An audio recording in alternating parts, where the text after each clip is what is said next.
Islamic দল করে, দিন কায়েমের স্লোগান দেয়। উনি পূজায় গিয়া শুধু পূজায় যায় না, গিয়ে উনি গীতা পাঠ করা শুরু করছে। ভণ্ডামির তো একটা লিমিট থাকা উচিত, কথা ঠিক নেবে ঠিক জুড়ে বলে।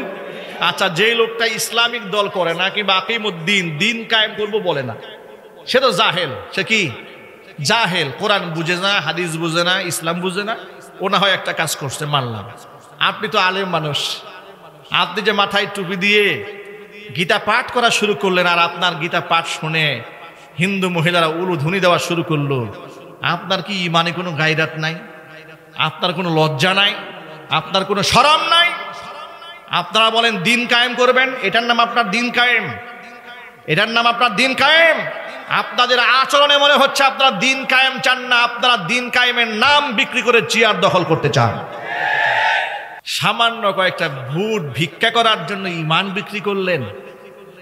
মনে রাখবেন, যে মুসলমান 5% মুশরিকদের ভোট কালেক্ট করতে গিয়ে নিজের ইমান বিক্রি করে, ওরে যদি এমপি বানান, দেশ বিক্রি করে বিদেশ চলে যাবে। কথা ঠিক নেবে ঠিক? এরাই হচ্ছে ওরা, এরাই হচ্ছে তারা যারা সুইস ব্যাংকে অ্যাকাউন্ট করে। ঠিক নেবে ঠিক? এরাই হচ্ছে ওরা যারা বিদেশে বেগম পাড়া বানায়। আমাদের বার্তা স্পষ্ট, এই দেশে আমরা রাম, বাম, কাফের, বেঈমান, নাস্তিক তাদের শাসন দেখেছি, কোরআনের শাসন আমরা দেখি নাই। ইনশাআল্লাহ আমরা কোরআনের শাসনই দেখব। ঐতিহ্যবাহী রাজশাহী জেলার অন্তর্গত তানোর উপজেলার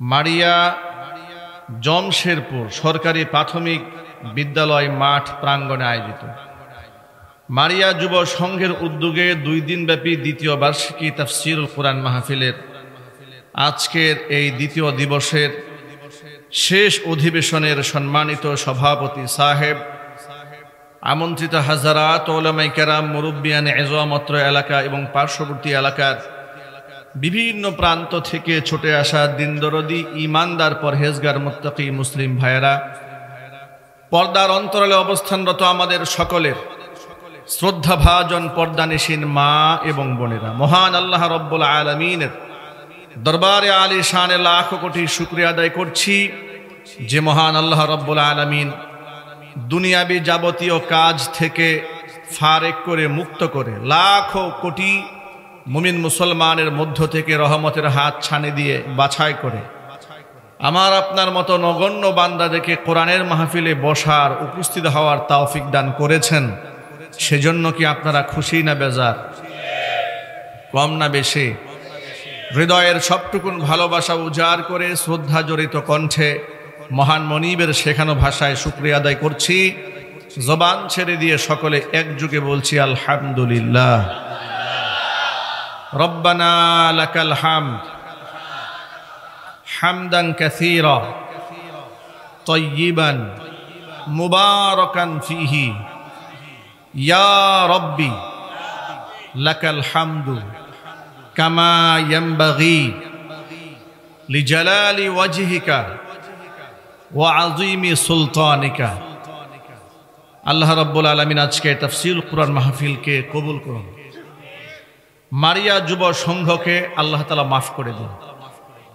অক্লান্ত পরিশ্রম করে এই জান্নাতের বাগান যারা সাজিয়েছেন, দূরদারাজ থেকে শোনার জন্য যারা এসেছেন, আজকের মাহফিলের ওসিলা করে আল্লাহ তাআলা আমাদের সকলকে ক্ষমা করে দেন। অত্র এলাকার সমস্ত মুর্দেগানের কবরে আযাব আল্লাহ তাআলা কিয়ামত পর্যন্ত বন্ধ করে দিন। কাল হাসরের কঠিন ময়দানে আজকের এই আয়োজন আল্লাহ তাআলা আমাদের সকলের নাজাতের জরিয়া হিসেবে কবুল করুন। প্রিয় বন্ধুগণ, হেদায়েত দেওয়ার মালিককে একটু মোহাব্বতের সাথে বলুন। পৃথিবীর কোন আলেমের হাতে কি হেদায়েতের মালিকানা আছে? কোন পীরের হাতে, কোন দরবেশের হাতে, কোন অলির হাতে হেদায়েতের মালিকানা কার হাতে? ওলিয়া উলিয়া, আলেম ওলামা, পীর বুজুর্গ তো অনেক দূরের কথা, পৃথিবীর বেগুনা মাসুম আল্লাহর পক্ষ থেকে নির্বাচিত, নির্ধারিত নবীদের হাতেও আল্লাহ তাআলা হেদায়েতের মালিকানা দেন না। হেদায়েতের মালিক যদি নবীগণ হতেন, তাহলে নবীদের প্রিয় এবং আস্থাভাজন যারা ছিলেন তারা হেদায়েত শূন্য হয়ে কেউ দুনিয়া থেকে বিদায় নিতেন না। ঠিক কিনা জুড়ে বলেন? একেবারে শুরু দিকে একটু তাকান, পৃথিবীর প্রথম মানুষ, প্রথম নবীর নাম কি? মাশাআল্লাহ। এভাবে যদি একটু অ্যান্সার আসে তাহলে আলোচনা করতে একটু প্রাণবন্ত আলোচনা করা যাবে। ক্লাসে যখন শিক্ষক কোনো সাবজেক্ট নিয়ে কথা বলেন, ছাত্র যদি উস্তাদের সাথে মনোনিবেশ করেন এবং সে আলোচনায় গভীরভাবে সামিল হন, তাহলে বুঝা এবং বুঝানো দুটোই সহজ হয়ে যায়। ঠিক কিনা? এবার আপনারা বলুন তো, পৃথিবীর প্রথম নবী, প্রথম মানুষের নাম কি? একটু জোর আওয়াজে বলুন না ভাই। আমরা সকলে আদম সন্তান। আমরা সকলে কার সন্তান? আদম সন্তান। এই জন্য আমাদের দেশে বিগত বৎসরগুলোতে আদমশুমারি হয়েছে। রহস্যজনকভাবে হঠাৎ করে 2024 সালে মানুষের এই জরিপ করতে গিয়ে আদমশুমারির নাম পরিবর্তন করে নাম দিয়েছে জনশুমারি। আপনারা অনেকে বিষয়টা গভীরভাবে চিন্তা করেন নাই যে অসুবিধা কি জনশুমারি হলে। জনশুমারি এটা শুধু নাম পরিবর্তন নয়, এটা একটা চক্রান্তের একটা অংশ। কেন? তার কিছুদিন আগে শিক্ষা সিলেবাসে ঢুকানো হয়েছিল মানুষ বানর থেকে এসেছে। এখন একদিক থেকে সিলেবাসে আপনি ঢুকাবেন মানুষ এসেছে বানর থেকে, আবার আরেক দিক থেকে বলবেন আদমশুমারি, মানে আদম দেখে আপনি গুনবেন। কন্ট্রাডিকশন হয়ে গেল না? তারুজ হয়ে গেল।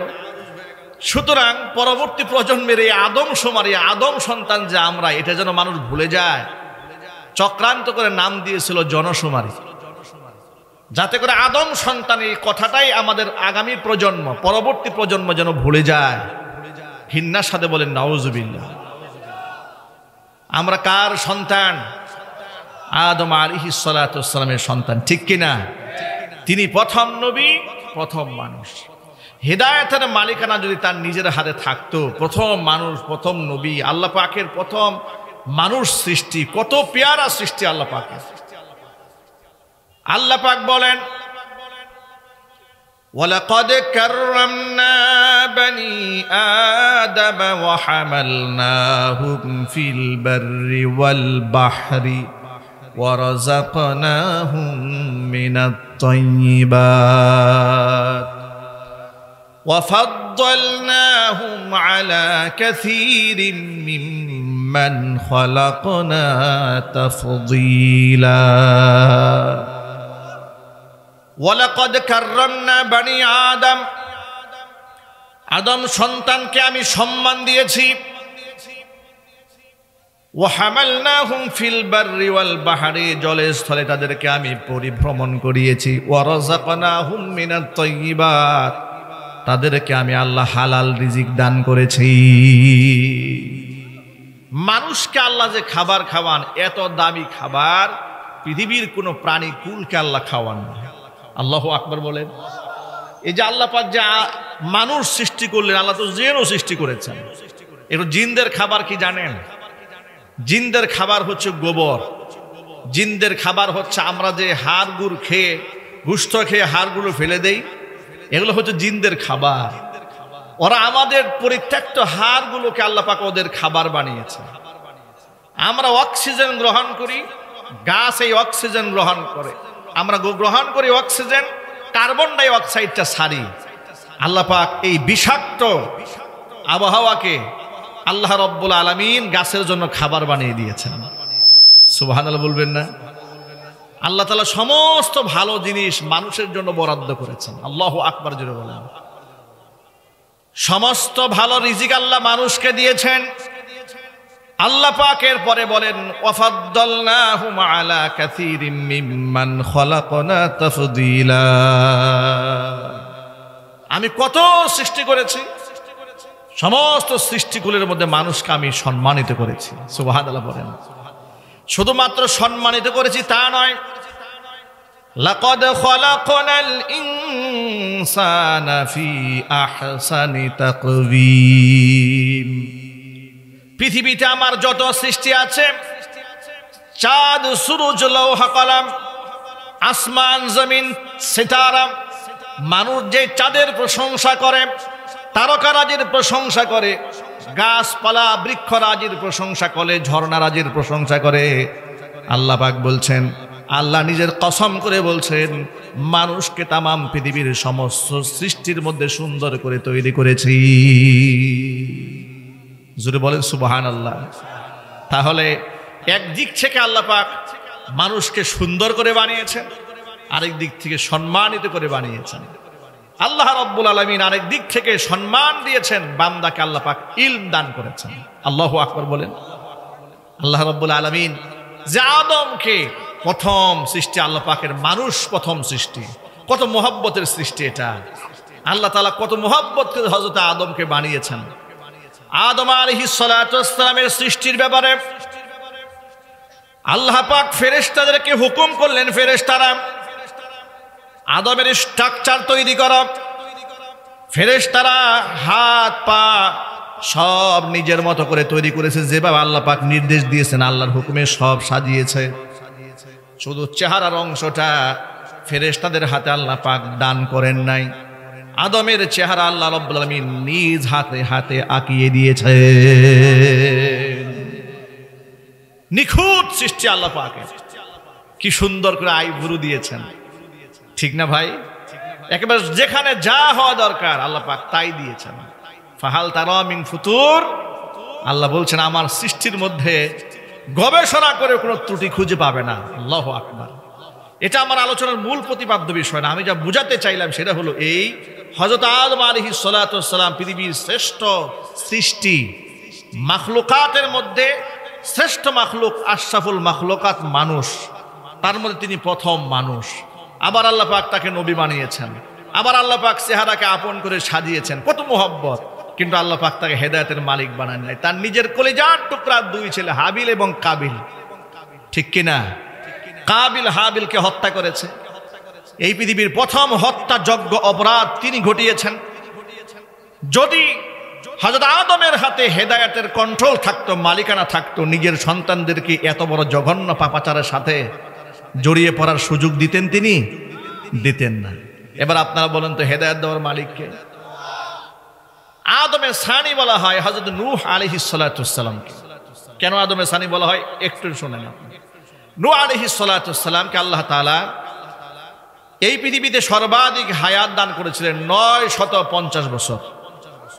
আরো জোরে বলেন। আদম আলাইহিস সালাতু ওয়াস সালাম এই পৃথিবীতে হায়াত পেয়েছিলেন 900 বছর, জান্নাতে ছিলেন তিনি 100 বছর, এই টোটাল 1000 বছর। তার জান্নাতের হায়াত আর দুনিয়ার হায়াত একত্রিত করলে হযরত নূহ আলাইহিস সালাতু ওয়াস সালামের হায়াত থেকে 50 বছর বেশি হয়। কিন্তু হযরত নূহ আলাইহিস সালাতু ওয়াস সালামের শুধুমাত্র দুনিয়াতেই হায়াত পেয়েছেন 950 বছর। নূহ আলাইহিস সালাতু ওয়াস সালামের জামানায় যখন এলাকার মানুষগুলা মূর্তির পূজা শুরু করেছে, শিরিক করেছে, কুফর করেছে, তখন তিনি হেদায়েতের দাওয়াত দিয়েছেন। তার কথা এলাকার সামান্য গুটি কিছু মানুষ শুনেছে, তাফসীরে কিতাবে এসেছে 80 থেকে 82 জন শুনেছে। এই 80 থেকে 82 জন মানুষ তার কথা শুনেছে, আর অসংখ্য মানুষ বিপদগামী হয়েছে। যারা বিপদগামী হয়েছে তার মধ্যে অন্যতম নূহ আলাইহিস সালাতু ওয়াস সালামের কলিজার টুকরা নিজের ছেলে কেনান, বাবার কথা শুনে নাই।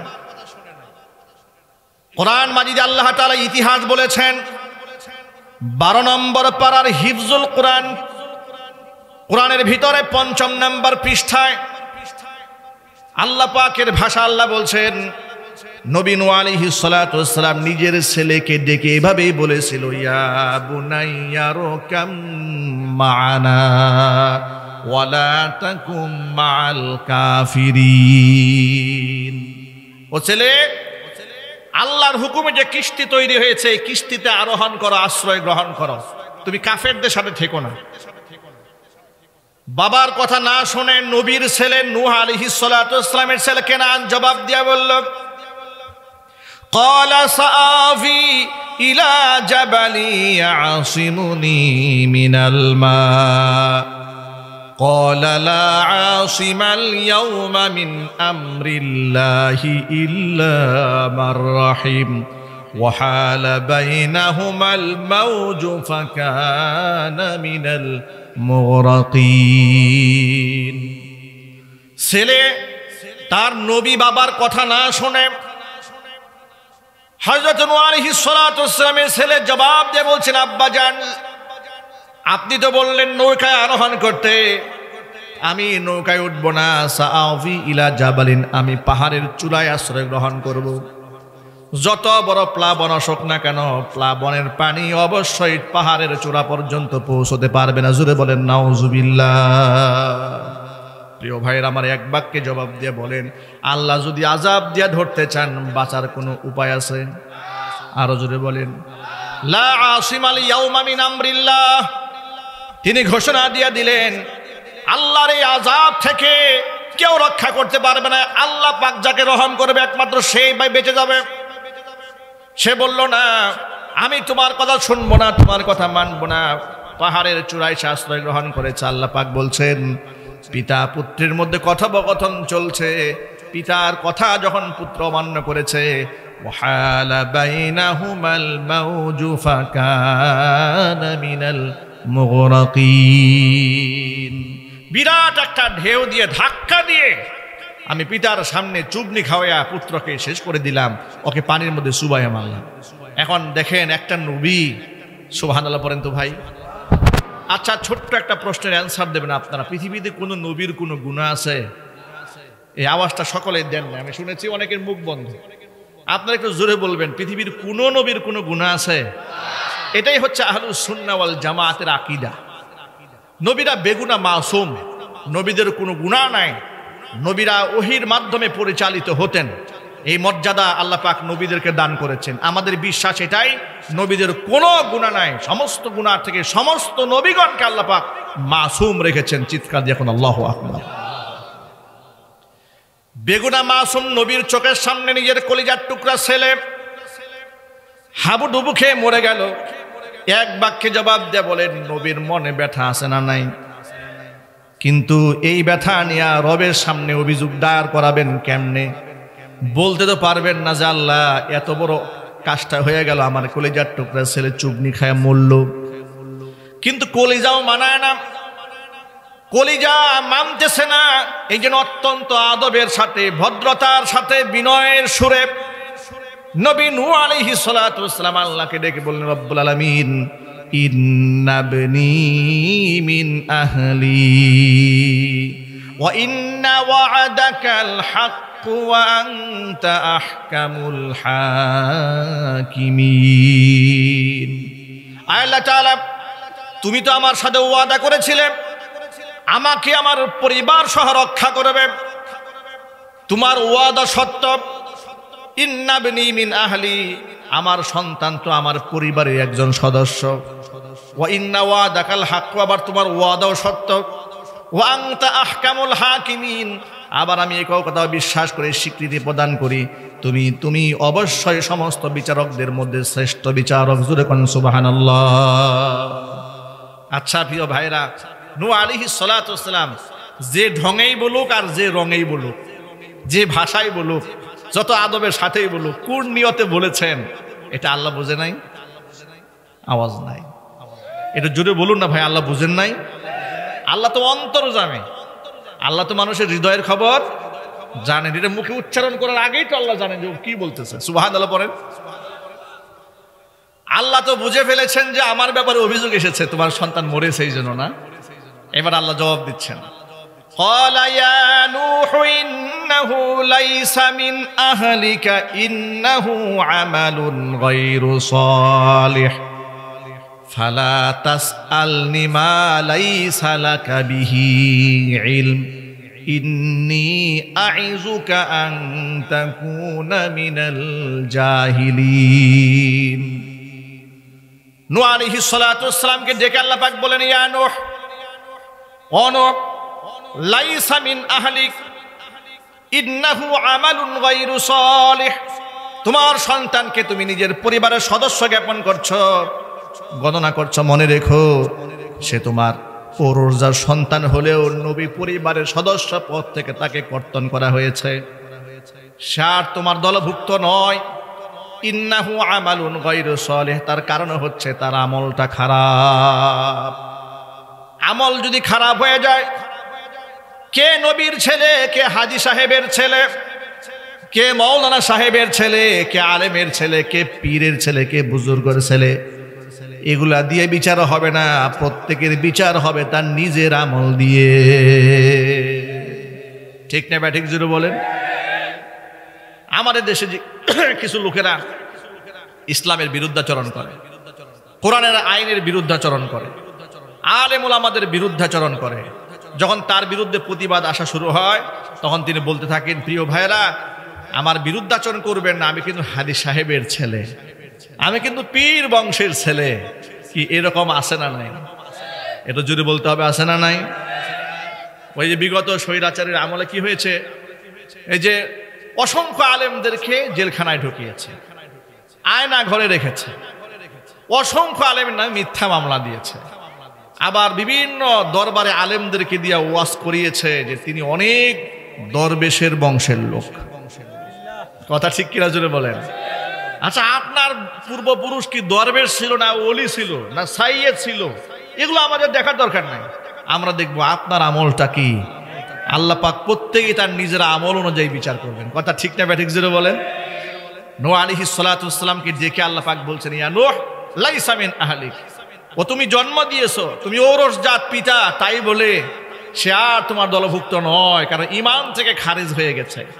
ঈমানের সাথেই হচ্ছে মূল সংযোগ, যে ঈমান থেকে বিচ্ছিন্ন হয়ে যায় সেই নবী পরিবারের সদস্য পদ হারিয়ে ফেলে। ঠিক কিনা জুড়ে বলেন? ভাইরা আমার, এরপরে আল্লাহ পাক বলছেন, ইন্নী আইযুকা আন তাকুনা মিনাল জাহিলিন, নূহ আমি তোমাকে নসিহত করছি, আমি তোমাকে হুকুম করছি, তুমি মূর্খদের অন্তর্ভুক্ত হবে না। সুবহানাল্লাহ বলেন। প্রিয় ভাইরা আমার, ছোট্ট একটা এক্সাম্পল আপনাদের সামনে উপস্থাপন করলাম কোরআন থেকে, শুধুমাত্র বুঝাতে চাইলাম আল্লাহর কাছে এত সম্মানিত নবী হযরত নূহ, হেদায়েতের মালিকানা যদি তার নিজের হাতে থাকতো, কলিজার টুকরা সন্তান নিজের চোখের সামনে চুপ নিখিয়া কাফেরদের দলভুক্ত হয়ে মারা যেত না। ঠিক কিনা? হেদায়েতের মালিকানা তার হাতে ছিল না। জাতির পিতার নাম কি আমাদের? এখন একটু খুশি হয়ে বলেন না। আগে তো এই কথা বলতে অনেকে ভয় পাইত। ঠিক কিনা জোরে বলেন?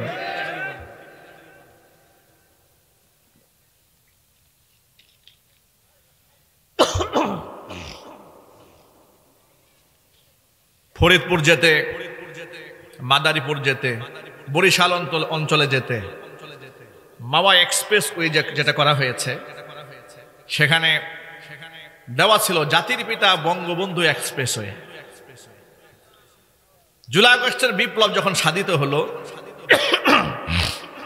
এদেশে তাওহীদি মুসলমানরা ব্যানারটা ভেঙে ফেলে নতুন ব্যানার দিয়েছে, জাতির পিতা হযরত ইব্রাহিম আলাইহিস সালাতু ওয়াস সালাম সড়ক।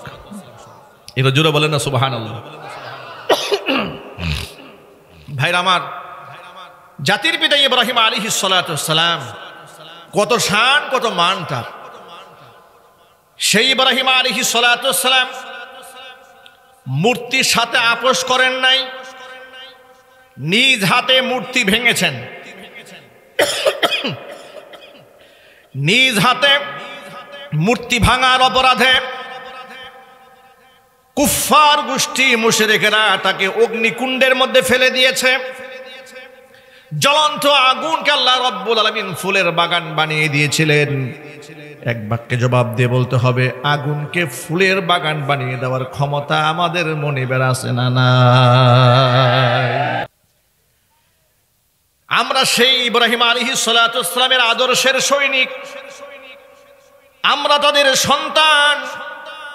অথচ বড় দুঃখ লাগে যে ইব্রাহিম আলাইহিস সালাতু ওয়াস সালাম নিজ হাতে মূর্তি ভেঙে দিয়েছিলেন, আজকে সেই ইব্রাহিম আলাইহিস সালাতু ওয়াস সালামের সন্তানরা এই বাংলার জমিনে 90 থেকে 92% মুসলমানদের দেশে অসংখ্য মুসলমানরা মূর্তি পূজায় গিয়ে শামিল হয়ে যায়। দুঃখ কাকে বলবো বলেন আপনারা? যে সমস্ত দাড়ি টুপি নিয়ে পরহেজগার মানুষরা মানুষকে শিরিক থেকে বাঁচাবে, এই বছর কি হয়েছে? অসংখ্য আলেমরা মূর্তি পূজায় হাজির হয়েছে। নাউজুবিল্লাহ বলবেন না? রহস্যজনক ভাবে রাজনৈতিক স্বার্থে এত বড় শিরিক করেছে, শিরিক করার পরেও রাজনীতির স্বার্থে অনেক আলেমরা এই ব্যাপারে চুপ থেকেছে, একটু প্রতিবাদ পর্যন্ত করে নাই। কথা বলেন ঠিক কিনা, জোরে বলেন। অথচ এর সাথে ঈমান এবং কুফর কখনো এক হতে পারে? তাওহীদ এবং শিরিক কখনো এক হতে পারে ভাই, জোরে বলেন? কখনো এক হতে পারে না। আহারে, আল্লাহ যেন আমাদেরকে হেদায়েত দান করেন। একটু জোরে আওয়াজে বলেন আল্লাহুম্মা আমিন। ইব্রাহিম আলাইহিস সালাতু ওয়াস সালাম আমাদের পিতা হন, আমরা তার আদর্শের সৈনিক। আল্লাহ পাক তাকে অনুসরণ করার অর্ডার দিয়েছেন কোরআনে। আল্লাহ বলেছেন মিল্লাতা বিকুম ইব্রাহিম হুয়া সাম্মাকুমুল মুসলিমিন। তোমাদের পিতা ইব্রাহিমের আদর্শের অনুসরণ করো, তিনি তোমাদের নাম মুসলমান রেখেছেন। আল্লাহু আকবার বলেন। এরপর আল্লাহ পাক তার প্রশংসা করেছেন। আল্লাহ পাক বলেন মা কানা ইব্রাহিমু ইয়াহুদিয়াও ওয়ালা নাসরানিয়াও ওয়ালাকিন কানা হানিফাম মুসলিমা ওয়া মা কানা মিনাল মুশরিকিন। ইব্রাহিম আলাইহিস সালাতু ওয়াস সালাম ইহুদি ছিলেন না, খ্রিস্টান ছিলেন না, ওয়ালাকিন কানা হানিফান মুসলিমা, তিনি একনিষ্ঠ মুসলমান ছিলেন। ওয়ামা কানা মিনাল মুশরিকিন, তিনি মুশরিকদের অন্তর্ভুক্ত ছিলেন না। জোরে জোরে বলেন সুবহানাল্লাহ। এখন এক বাক্যে জবাব দিয়ে বলেন ইব্রাহিম আলাইহিস সালাতু ওয়াস সালাম, যার জন্য আল্লাহ তাআলা আগুনকে ফুলের বাগান বানিয়ে দিয়েছিলেন, সেই ইব্রাহিম আলাইহিস সালাতু ওয়াস সালামের সম্মান আমাদের আল্লাহর কাছে আছে না নাই? এত সম্মান সেই ইব্রাহিম আলাইহিস সালাতু ওয়াস সালামের। কত আসর ছিল তার আচরণে, কত কথার মধ্যে আল্লাহ পাক কত আসর রেখে দিয়েছিলেন। অথচ সেই ইব্রাহিম আলাইহিস সালাতু ওয়াস সালাম নিজের কলিজার টুকরা পিতা আজরকে মূর্তি পূজা থেকে বাঁচাতে পারেন নাই। ওই যে আগেই বলেছি হেদায়েতের মালিককে, মূর্তি পূজা থেকে বাঁচাতে পারেন নাই। জিজ্ঞেস করেছেন মা হাদিহি তামাসিলুল্লাতি আনতুম লাহা আকিফুন, কি ব্যাপার?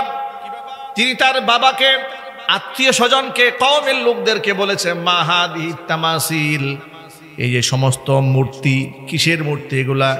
আনতুম লাহা আকিফুন, আমি তো দেখি সব সময় তোমরা এগুলার পূজা আরাধনা করো। তারা কি জবাব দিয়েছে শোনেন। তারা বলেছে ক্বালু ওয়াজাদনা আবাআনা লাহা আবিদিন। তাদের একটা উত্তরটা কি? আমাদের বাপ দাদাদেরকে দেখেছি তারা এই কাজটা করতো, বাস বাপ দাদা যা করেছে আমরাও সেই কাজটা করি। এটাই ছিল জবাব, আর কোনো জবাব ছিল না। যৌক্তিক কোনো উত্তর নাই তাদের কাছে। ভাইরা আমার, নিজের পিতাকে বাঁচাতে পারেন না এই দুনিয়া থেকে, বহু চেষ্টা করেছেন। শিরিক করে কুফর অবস্থায়, মুশরিক অবস্থায় দুনিয়া থেকে মারা গেলেন। হাদিস শরীফে এসেছে কিয়ামতের দিন নবী ইব্রাহিম আলাইহিস সালাতু ওয়াস সালামের সাথে তার পিতা আজরের সাক্ষাৎ হবে। হাদিসের ভাষায় শোনায় ইয়ালকা ইব্রাহিমু আবাহু আযর ইয়াউমাল কিয়ামা। কিয়ামতের দিন নবী ইব্রাহিম আলাইহিস সালাতু ওয়াস সালামের সাথে তার পিতা আজরের সাক্ষাৎ হবে।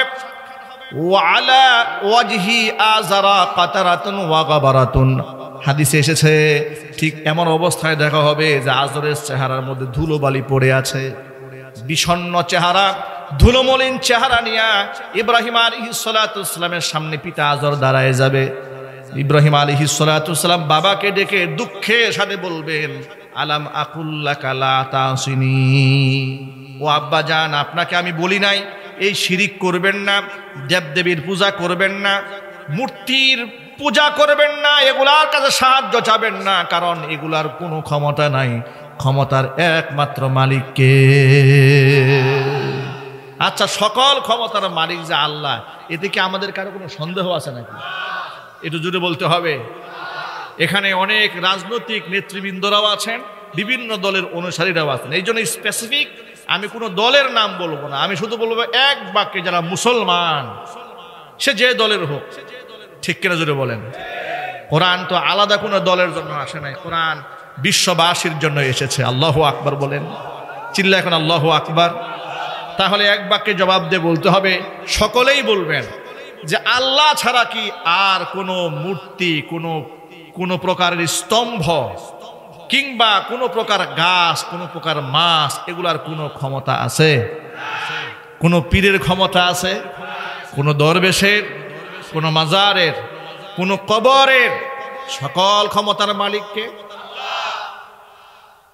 কয়েকদিন আগে চাঁদপুর জেলার 5 আসনের এমপি পদপ্রার্থী, এই যে হিন্দুদের পূজা হয়ে গেল, পূজায় হাজির হয়ে বলছে যে 2023 সালে মা দুর্গা 10 হাত নিয়ে এসেছেন। মুসলমান এটা যদি হিন্দু বলতো, আমার আল্লাহর কসম আমি এটা নিয়ে কোনো প্রতিবাদ করতাম। মুসলমান বলছে যে মা দুর্গা 2023 সালে 10 হাত নিয়ে এসেছে। মা দুর্গার শক্তিতে স্বৈরাচার টিকতে পারে না, 1 বছরের মাথায় পালায় গেছে। আরো জোরে বলেন নাউজুবিল্লাহ। সামান্য কয়েকটা ভোট ভিক্ষা করার জন্য ঈমান বিক্রি করলেন। মনে রাখবেন, যে মুসলমান 5% মুশরিকদের ভোট কালেক্ট করতে গিয়ে নিজের ঈমান বিক্রি করে, ওরে যদি এমপি বানান, দেশ বিক্রি করে বিদেশ চলে যাবে। কথা ঠিক নেবে ঠিক? এরাই হচ্ছে ওরা, এরাই হচ্ছে তারা যারা সুইস ব্যাংকে অ্যাকাউন্ট করে। ঠিক নেবে ঠিক? এরাই হচ্ছে ওরা যারা বিদেশে বেগম পাড়া বানায়। আমাদের বার্তা স্পষ্ট, এই দেশে আমরা রাম, বাম, কাফের, বেঈমান, নাস্তিক তাদের শাসন দেখেছি, কোরআনের শাসন আমরা দেখি নাই। ইনশাআল্লাহ আমরা কোরআনের শাসনই দেখব। ইনশাআল্লাহ বলতে তো ভয় পাচ্ছেন আপনারা, একটু জোর আওয়াজে বলেন না, মুসলমানের মতো বলো না ইনশাআল্লাহ। আল্লাহ যেন কবুল করে, জোরে কোন আমিন। আরেকজন তো ইসলামিক দল করে, দিন কায়েমের স্লোগান দেয়। উনি পূজায় গিয়া, শুধু পূজায় যায় না, গিয়ে উনি গীতা পাঠ করা শুরু করছে। ভণ্ডামির তো একটা লিমিট থাকা উচিত। কথা ঠিক নেবে ঠিক জোরে বলেন। আচ্ছা, যে লোকটা ইসলামিক দল করে না কিংবা আকিমুদ্দিন, দিন কায়েম করবো বলে না, সে তো জাহেল। সে কি জাহেল? কোরআন বুঝে না, হাদিস বুঝে না, ইসলাম বুঝে না। ও না হয় একটা কাজ করছে, মানলাম। আপনি তো আলেম মানুষ, আপনি যে মাথায় টুপি দিয়ে গীতা পাঠ করা শুরু করলেন, আর আপনার গীতা পাঠ শুনে হিন্দু মহিলারা উলুধ্বনি দেওয়া শুরু করলো, আপনার কি ইমানে কোনো গায়রাত নাই? আপনার কোনো লজ্জা নাই? আপনার কোনো শরম নাই? আপনারা বলেন দিন কায়েম করবেন, এটার নাম আপনার দিন কায়েম, এটার নাম আপনার দিন কায়েম। আপনাদের আচরণে মনে হচ্ছে আপনারা দিন কায়েম চান না, আপনারা দিন কায়েমের নাম বিক্রি করে চেয়ার দখল করতে চান। এত সহজ নয় দিন কায়েম করা। দিন কায়েম করতে গেলে নিজের মধ্যে দিন থাকতে হবে। কথা ঠিক কিনা ভাই? ঠিক জোরে বলে। আচ্ছা, আমার মধ্যে যদি দিন না থাকে, আমি যদি সামান্য কয়েকটা ভোট ভিক্ষা করার জন্য ঈমান বিক্রি করতে পারি, আমার দ্বারা দিন কায়েম হবে? চিল্লায় বলতে হবে দিন কায়েম হবে। সতর্ক থাকতে হবে। সকল ভাইদেরকে বলছি, ঈমানের ক্ষেত্রে, তাওহীদের ক্ষেত্রে কোনো আপোষ চলবে না। কোনো শিরকের সাথে কোনো মুসলমানদের কোনো প্রকার সম্পর্ক থাকতে পারে না। রাজি আছেন? কারণ দুহাত দেখতে চাচ্ছি।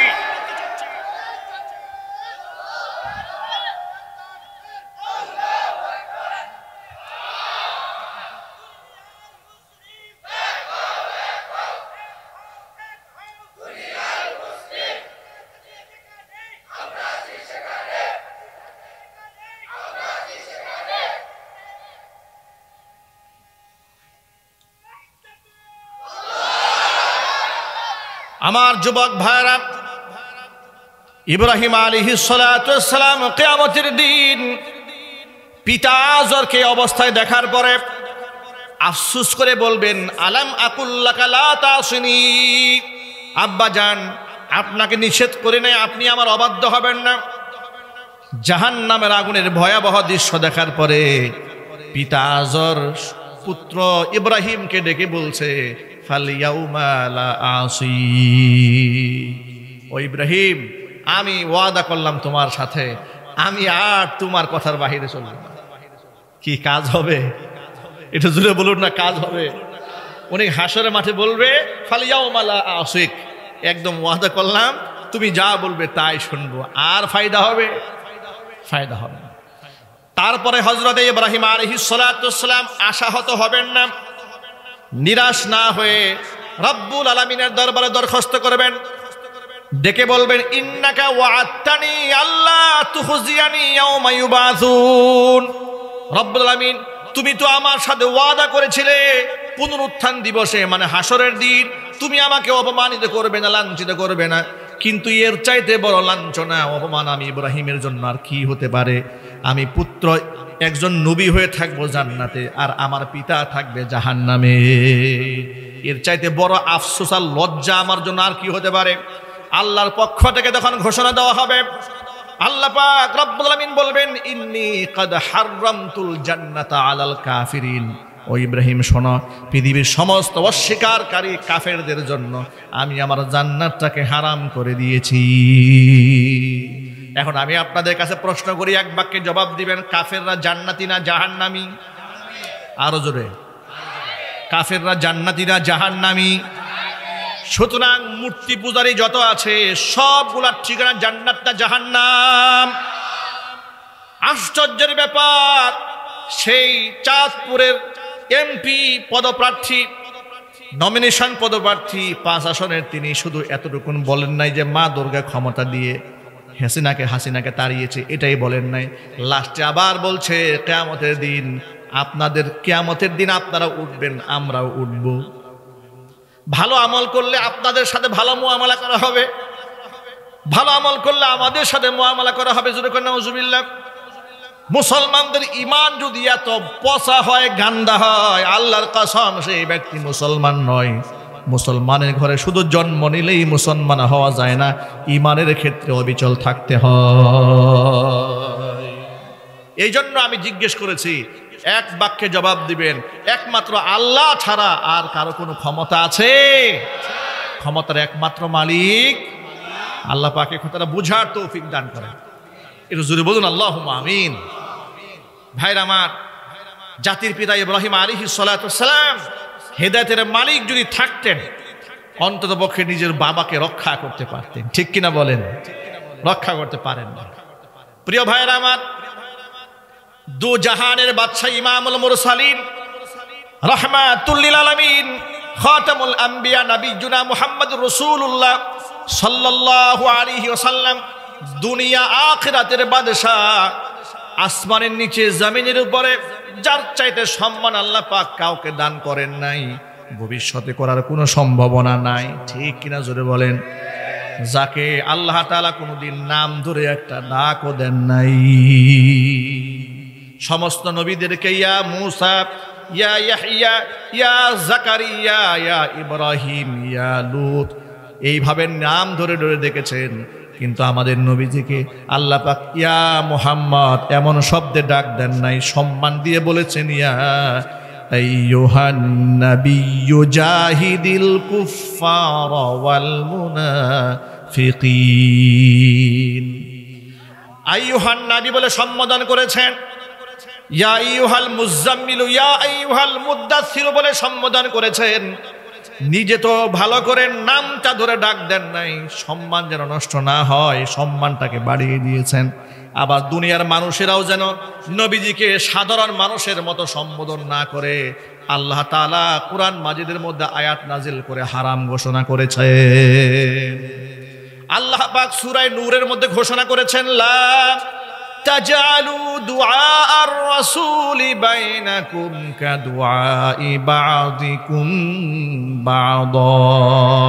আমার রাসূলকে নিজেরা একে অপরকে, সাধারণ মানুষকে যেভাবে ডাকাডাকি করো, আমার রাসূলকে তোমরা সাধারণ মানুষের মতো ডাক দিতে পারবে না, কারণ তিনি সাধারণ মানুষ নন, তিনি তো মহামানব।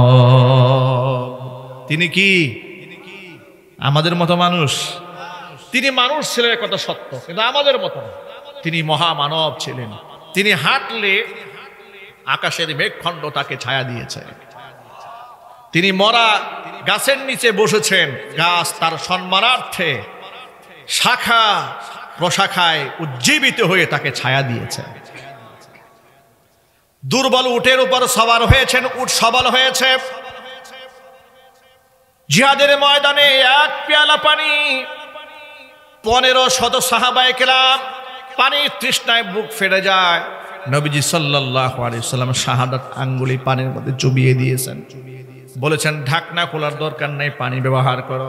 সাহাবায়ে কেরাম বলেছেন 1500 মানুষ আমরা পানি ব্যবহার করেছি, পানির কোনো কম পড়ে নাই।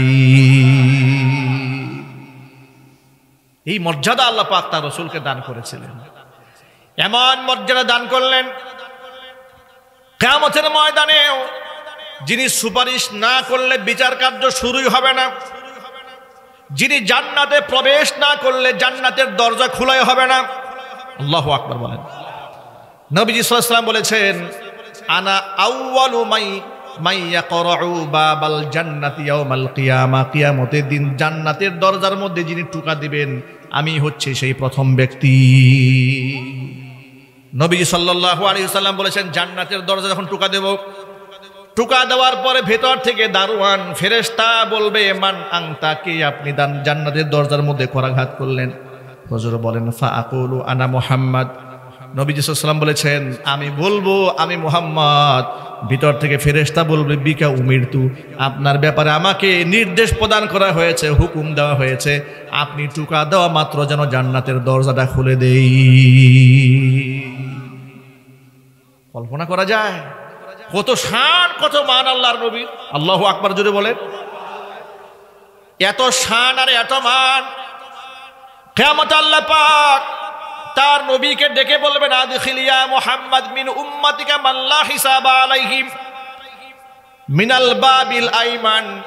ও আমার নবী সাল্লাল্লাহু আলাইহি ওয়াসাল্লাম, আপনার উম্মতের ওই সমস্ত মানুষগুলাকে বাছাই করেন যাদের কোনো হিসাব হবে না, বিনা হিসেবে যারা জান্নাতে যাবে, জান্নাতের ডান পাশের দরজা দিয়ে সবগুলাকে জান্নাতে ঢুকিয়ে দেন। নবীজি সাল্লাল্লাহু আলাইহি ওয়াসাল্লাম বলেছেন, আইমান নামক দরজার যে চৌকাঠ, যে জান্নাতের দরজা দিয়ে উম্মতদেরকে ঢুকাবো, ওই চৌকাঠের প্রশস্ততা এত বেশি হবে, এক মাথা থেকে আরেক মাথা পর্যন্ত এতটা প্রশস্ত হবে। একসাথে 7 লক্ষ মানুষ জান্নাতে প্রবেশ করবে, কারো গায়ের সাথে কারো গা টাচ লাগবে না। কিয়ামতে নবীজি সাল্লাল্লাহু আলাইহি ওয়াসাল্লামকে এইরকম সুযোগ দেওয়া হবে। প্রিয় ভাইরা, সেই নবীজি সাল্লাল্লাহু আলাইহি ওয়াসাল্লাম নিজের কলিজার টুকরা চাচা আবু তালেব, আহারে কি মুহাব্বত করতেন, কত ভালোবাসতেন, পিতৃ সমতুল্য শ্রদ্ধাভাজন। সুবহানাল্লাহ। সেই চাচা ঈমান হারা হয়ে মারা গেলেন। নবীজি সাল্লাল্লাহু আলাইহি ওয়াসাল্লাম চেষ্টা করলেন তাকে তাওহীদের উপর কালিমা পড়াইয়া দুনিয়া থেকে বিদায় করার। চাচা বললেন যে এলাকার মুরব্বী লোকেরা এসেছিল, নেতৃবৃন্দরা এসেছিল জীবনের শেষ সায়ান্নে, তারা বলেছে যে আপনি আমাদের বংশের গুরু মুরব্বী, আপনি যদি ভাতিজার কথা শুনে বংশের আদর্শের মুখে চুনকালি মাখেন, এটা আমাদের জন্য লজ্জার, আপনি ভাতিজার কথা শুনবেন না। তখন তিনি জবাব দিয়েছিলেন নবীজি সাল্লাল্লাহু আলাইহি সাল্লামকে, ইখতারতুন নার আলাল আর, দুনিয়ার লজ্জার উপরে আমি আখিরাতে পরকালে জাহান্নামের আগুনকে বাছাই করে নিলাম। জোরে কর নাউজুবিল্লাহ। আল্লাহর নবী এত কষ্ট পেয়েছিলেন সেদিন, চাচা ঈমান হারা হয়ে মরে যাওয়ার পর এত আঘাত পেলেন আল্লাহর নবী, এত কান্না করছিলেন। কোরআন মাজিদ আল্লাহ তাআলা আয়াত নাযিল করে জানিয়ে দিয়েছেন, আমার হাবিব, ইন্নাকা লা তাহদি মান আহবাবতা ওয়ালাকিন্নাল্লাহা ইয়াহদি মান ইয়াশা। যাকে খুশি আপনি তাকে হেদায়েত দিতে পারবেন না, হেদায়েত দেওয়ার মালিক একমাত্র আল্লাহ রাব্বুল আলামিন। আমার ভাইরা, আমি কয়েকটা এক্সাম্পল মাত্র আপনাদের সামনে দিয়েছি, শুধু এই কথাটা বুঝাতে চেয়েছি, হেদায়েত নবীদের হাতেও ছিল না, হেদায়েতের মালিকানা একমাত্র কার হাতে? আমি অবাক হয়ে যাই এই বাংলাদেশের মুসলমানদের ইমানি দুর্বলতা দেখে, যে হেদায়েতের মালিকানা একমাত্র আল্লাহর হাতে। এই দেশের মুসলমানেরা আকীদাগতভাবে হেদায়েতের মালিক পীর সাহেবকে শুধু মনে করে না, পীর সাহেব এমন কি এমন ভণ্ড পীরও বাংলাদেশে আছে যাদেরকে তারা জান্নাতের টিকিট বিক্রি করেন তারা গ্যারান্টি দিয়ে বলেন এই দরবারের মুরিদ হয়ে গেলে জান্নাত নিশ্চিত। জোরে জোরে বলেন নাউজুবিল্লাহ। জান্নাত নিশ্চিত গ্যারান্টি দেওয়ার মালিক কি মানুষ থাকতে পারে? জোরে বলেন। একমাত্র কে গ্যারান্টি দেবেন? আরো জোরে বলেন। আর আল্লাহর পক্ষ থেকে ওহী যদি আসে, ওহীর মাধ্যমে মানুষ জানতে পারবে। কিন্তু এবার আপনার জবাব দিয়ে বলেন, নবীজি সাল্লাল্লাহু আলাইহি ওয়াসাল্লাম দুনিয়া থেকে বিদায় হয়ে যাওয়ার পরে এই পৃথিবীতে আল্লাহ পাকের পক্ষ থেকে ওহী নাজিল হওয়া কি চালু আছে এখনো? আরো জোরে বলেন। নবীজির পর আর কোন নবী আছে? আরো জোরে বলেন। নবীজির পর আর কোন নবী আছে? রাসূলের পর আর কোন রাসূল আছে? জিবরাইলকে আর ওহী নিয়ে আসে? তাহলে যেই ব্যক্তি বলে অমুকে জান্নাতি অমুকে জাহান্নামী, কিসের ভিত্তিতে বলতে পারেন? নিশ্চিত করে কাউকে আপনি জাহান্নামী বলতে পারবেন না, নিশ্চিত করে আপনি কাউকে জান্নাতীও বলতে পারবেন না। কারণ হাদিস শরীফে এসেছে ইন্নামাল আমালু বিল খাওয়াতিম, শেষ ভালো যার সব ভালো তার।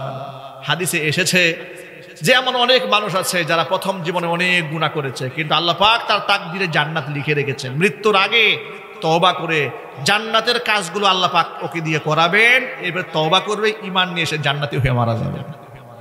যখন আল্লাহু আকবার। তাকদীরকে বিশ্বাস করতে হবে। আবার কিছু লোকের জন্য জাহান্নাম অবধারিত। তারা শুরু জীবনে যত ভালো কাজ করুক না কেন, শেষ জীবনে এসে মৃত্যুর আগ মুহূর্তে এসে ঈমান হারা হয়ে দুনিয়া থেকে বিদায় নেবেন। আমরা আল্লাহর কাছে এই জন্য ক্ষমা ভিক্ষা চাই যে আল্লাহ, হেদায়েতের উপরে তুমি আমাদের মৃত্যু দান করো। জোরে কোন আমিন। আরো জোরে বলুন আমিন। এই জন্য নিজের নামাজ নিয়ে কখনো অহংকার করবেন না, নিজের তাহাজ্জুদ নিয়ে অহংকার করবেন না, আপনি নিজের মুখে দাড়ি নিয়ে অহংকার করবেন না। 2 দিন তাহাজ্জুদে নামাজ পড়ে মনে মনে ভাববেন যে গোটা এলাকায় আমি তো একমাত্র হাসান বসরি, আমার চাইতে বড় আব্দুল কাদের জিলানী তো এলাকায় আর কেউ নাই। আর ওই যে ও জান্নাতি ও জাহান্নামী অমুকে এই সেই, এগুলো ধারণা করার কোনো দরকার নাই। আমার সাথে আল্লাহ পাকের কি মুআমালা হবে কবরে, কি মুআমালা হবে মিজানে, কি মুআমালা হবে পুলসিরাতে, তার নিশ্চয়তা আমার নাই। ঠিক কিনা জোরে বলেন। পৃথিবীর অনেক বড় বড় বুজুর্গরাই ইন্তেকালের আগে ঈমান হারা হয়ে দুনিয়া থেকে বিদায় গ্রহণ করেছে। আবার অসংখ্য চুরি করেছে, ডাকাতি করেছে, জিনা ব্যভিচার করেছে, মানুষ খুন করেছে, তওবা করে আল্লাহর ওলি হয়ে জান্নাতি হয়ে বিদায় গ্রহণ করেছে। সুতরাং নিজের আমল নিয়ে অহংকার করার সুযোগ আছে ভাই, বরং আমল করতে পারলে শুকরিয়া আদায় করবো কার? আল্লাহ পাকের। ভাইরা আমার, মূল কথায় ফিরে আসি। হেদায়েতের মালিক কোনো মানুষের হাতে আল্লাহ পাক দেন নাই, হেদায়েত তো কার হাতে? আমরা আল্লাহর কাছে দোয়া করি রব্বুল আমিন যেন আমাদের সকলকে পরিপূর্ণ হেদায়েত দান করেন। জোরে কোন আমিন। কে জান্নাতি আর কে জাহান্নামী এটা আমি আপনি বলতে পারবো না, তবে জান্নাতে যাওয়ার আমলগুলো বলতে পারবো, জাহান্নামে যাওয়ার আমল কোরআন হাদিস থেকে বলা যায়। ঠিক কিনা?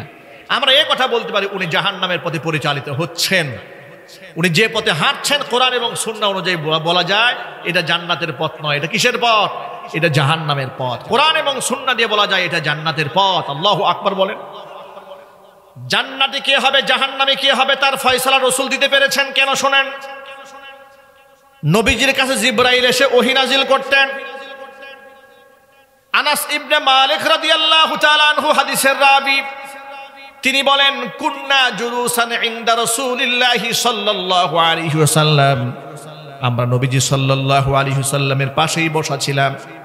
এমন সময় নবীজি আমাদেরকে বললেন ইয়াতুলু আলাইকুমুল আনা রাজুলুম মিন আহলিল জান্নাহ, ও সাহাবীরা এই মুহূর্তে তোমাদের কাছে একজন জান্নাতি ব্যক্তি প্রবেশ করবেন। কি সুন্দর কথা এটা। সাহাবায়ে কেরাম বলেন আমরা বসে আছি, নবীজি সাল্লাল্লাহু আলাইহি ওয়াসাল্লাম বললেন যে তোমাদের মাঝে এখন একজন জান্নাতি ব্যক্তির আগমন ঘটবে। আচ্ছা, এই মনে করেন আমরা এখানে যারা বসে আছি, হঠাৎ করে যদি এমন ঘোষণা আসে যে এখানে একজন ব্যক্তি আসবেন এখন যিনি জান্নাতি কনফার্ম, তাকে দেখার জন্য আমাদের আগ্রহ সৃষ্টি হবে না? একটু জোরে বলেন। মনের মধ্যে খুব আগ্রহ হবে না? ব্যাপক আগ্রহ তৈরি হবে যে জান্নাতি মানুষ অবশ্যই দেখা দরকার। সাহাবায়ে কেরাম অধীর আগ্রহে বসে আছেন কোন জান্নাতি ব্যক্তিটা আসেন। আনাস ইবনে মালিক হাদিসের রাবী বর্ণনাকারী, তিনি বলেন অপেক্ষায় ছিলাম কে আসবে। ইদি তলা আলাইনা রাজুলুম মিনাল আনসার, তাকে দেখলাম বিখ্যাত কোনো ব্যক্তির আগমন ঘটল না, একজন অখ্যাত আনসারী সাহাবী প্রবেশ করলেন। তানতিফু লিহিয়াতুহু বিউদুইহি, ওযুর পানিতে দাড়িটা ভেজা। ওয়াকাদ আল্লাকানা আলাইহি বিয়াদিহি শিমাল, বাম হাতে জুতা ধরে দাঁড়ায় আছে। এই যে মসজিদে ঢোকার সময় জুতা আমরা সেভ নিয়ে রাখি না ভাই, বাম হাতে জুতা হাতে ধরে দাঁড়িয়ে আছে, আর মাত্র ওযু করে এসছে। তানতিফু লিহিয়াতুহু বিউদুইহি, ওযুর পানিতে দাড়িটা ভেজা। আমরা খুবই অবাক হলাম, এমন একজন ব্যক্তি, একেবারেই অখ্যাত ব্যক্তি, নবী করিম সাল্লাল্লাহু আলাইহি ওয়াসাল্লাম তাকে জান্নাতি ব্যক্তি ঘোষণা দিয়েছেন। সুবহানাল্লাহ, কি সৌভাগ্য তার! আমরা তাকে দেখলাম। ঠিক এভাবে আমরা পরের দিন আবার বসে আছি, এমন সময় নবীজি একই বাক্য আবার উচ্চারণ করলেন, ইয়াতলু আলাইকুমুল্লাহ রাজুলুম মিন আহলিল জান্নাহ, ও সাহাবীরা তোমাদের মাঝে এই মুহূর্তে একজন জান্নাতি ব্যক্তি আসবেন। বর্ণনাকারী সাহাবী আনাস ইবনে মালিক বলেন, গত দিনের মতো আমরা অধীর আগ্রহে বসে রইলাম, দেখি কে আসে। তাকিয়ে দেখি গতকাল নবীজি সাল্লাল্লাহু আলাইহি ওয়াসাল্লাম জান্নাতি ব্যক্তি ঘোষণা দেওয়ার পরে যেই ব্যক্তি প্রবেশ করেছেন, আজকেও সেই একই ব্যক্তি প্রবেশ করেছে। এই ছিল দ্বিতীয় দিন।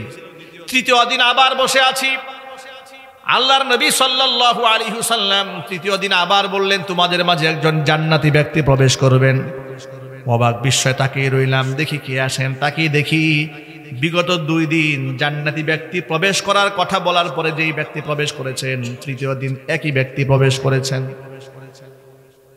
তিনটা দিন নবী তাকে জান্নাতি ঘোষণা করলেন। সাহাবীদের মধ্যে কৌতূহল সৃষ্টি হলো, বিশেষ করে আব্দুল্লাহ ইবনে আমর ইবনুল আস রাদিয়াল্লাহু তাআলা আনহুমা, তার মধ্যে বেশি কৌতূহল শুরু হয়ে গেল। তার মধ্যে এমন কোন আমল আছে যে আমলটা আমাদের মধ্যে নাই, জানা দরকার। কোন আমলের কারণে আল্লাহ পাক তাকে জান্নাতি বানিয়েছেন, কিন্তু এই আমলটা দেখবো কিভাবে? আমল তো আর দেখা যায় না, গোপন আমল থাকতে পারে। প্রকাশ্য আমল তো দেখা যায়, নামাজ পড়ে, রোজা রাখে, এগুলো তো দেখা যায়, কিন্তু গোপন আমল তো আর দেখা যায় না। ঠিক কিনা জোরে বলেন?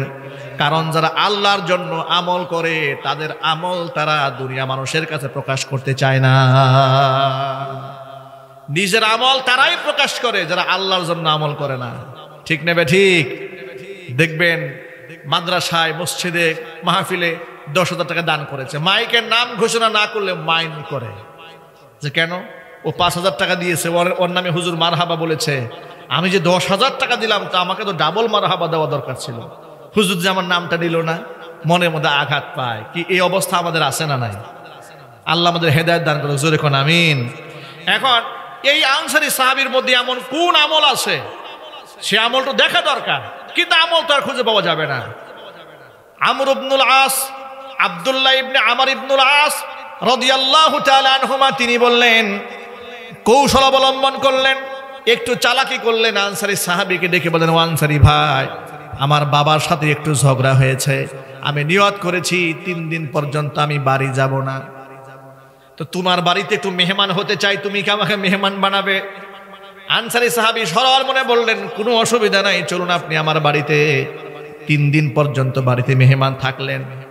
এবার বর্ণনাকারী সাহাবী বলেন, আমর ইবনুল আস, আব্দুল্লাহ ইবনে আমর ইবনুল আস 3 দিন পর্যন্ত অবস্থান করার পরে তৃতীয় দিনের মাথায় এবার তিনি ভেঙেই বললেন কথাটা তাকে, ও আনসারী ভাই শোনেন, আসলে আমার বাবার সাথে কোনো ঝগড়াও হয় নাই, দ্বন্দ্ব হয় নাই, মারামারি কাটাকাটি কিছুই হয় নাই।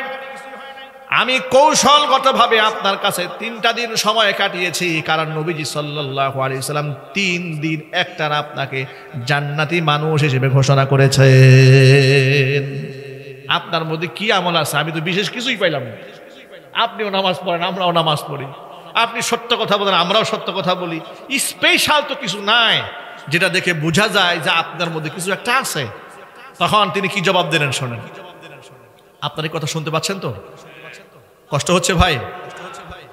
আনসারী সাহাবী জবাব দিয়ে বলেন, আল্লাহর বান্দা শোনেন, আমার মধ্যে আসলে বিশেষ তেমন কোনো আমল নাই, তবে একটা বিষয় আমি সব সময় করি, সেই কাজটা হলো লা আহসুদু আলা খাইরিন।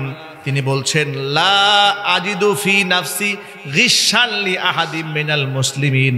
এই পৃথিবীতে যত মুসলমান আছে, কোন মুসলমানের প্রতি আমার মনের মধ্যে কোনো বিদ্বেষ রাখি না, কোনো হিংসা রাখি না। ওয়ালা আহসুদু আলা খাইরিন, আনআমাহুল্লাহু ইয়াহু, যে কল্যাণ আল্লাহ পাক আমার কোনো ভাইকে দান করেছেন যেটা আল্লাহ আমাকে দান করেন নাই, ওটা নিয়ে আমি হিংসাও করি না। কারণ আল্লাহর দেওয়ার নিয়ামত যাকে আল্লাহ পাক দিয়েছেন, আমি যদি তাকে হিংসা করি তাহলে তো আমি আল্লাহর নিয়ামতের অকৃতজ্ঞতা আদায় করলাম। ঠিক কিনা বলেন? আমি কোনো মুসলমানের প্রতি হিংসাও রাখি না, বিদ্বেষও রাখি না। তখন আব্দুল্লাহ ইবনে আমর বলেন, হ্যাঁ এটাই হচ্ছে সেই গুণ, যেই গুণটা আমরা এত সহজে লা নুতিকু আলা যালিক, এই গুণটা অর্জন করা এত সহজ না। মানে সমস্ত মানুষকে ক্ষমা করে দেওয়া, মনের মধ্যে রাগ না রাখা, গুসা না রাখা, এই কাজটা কি সহজ কাজ? এই কাজের কারণে আল্লাহ নবী সাল্লাল্লাহু আলাইহি ওয়াসাল্লাম তাকে জান্নাতি ঘোষণা করেছেন 3 দিন। চিৎকার দেখুন আল্লাহু আকবার। আমরা এখান থেকে শিক্ষা গ্রহণ করতে পারি, আমরা কোনো মুসলিম ভাইয়ের সাথে, বোনের সাথে আমাদের কোনো হিংসা থাকবে না। বলেন না ইনশাআল্লাহ? আমাদের সমাজের অবস্থা এমন হয়েছে, কেউ বিদেশ গিয়েছে একটু ভালো টাকা পয়সা উপার্জন করে, এরপরে বাড়িতে বিল্ডিং এর কাজ ধরেছে, এলাকার পাশের বাড়ির লোকেরা বলতে শুরু করে, ও বিদেশ গিয়া কি করে, এত টাকা পাইল কই? নিঃসন্দেহে মনে হয় চুরি করে, আছে না নাই? আবার কেউ কেউ বলে না না না, নিঃসন্দেহে স্মাগলিং করে। খারাপ কাজ যদি না করে, অন্যায় যদি ব্যবসা বাণিজ্য না করে, এত টাকার মালিক কেমনে হইল? হিংসা অন্তরে আছে না ভাই? নিজের সন্তানের লেখাপড়ার রেজাল্ট কি হলো সেটা বড় বিষয় না, পাশের বাড়ির বাচ্চার রেজাল্ট কি হয়েছে এটা জানার জন্য দেখবেন পাশের বাড়ির লোকেরা খুব মুখিয়ে থাকে।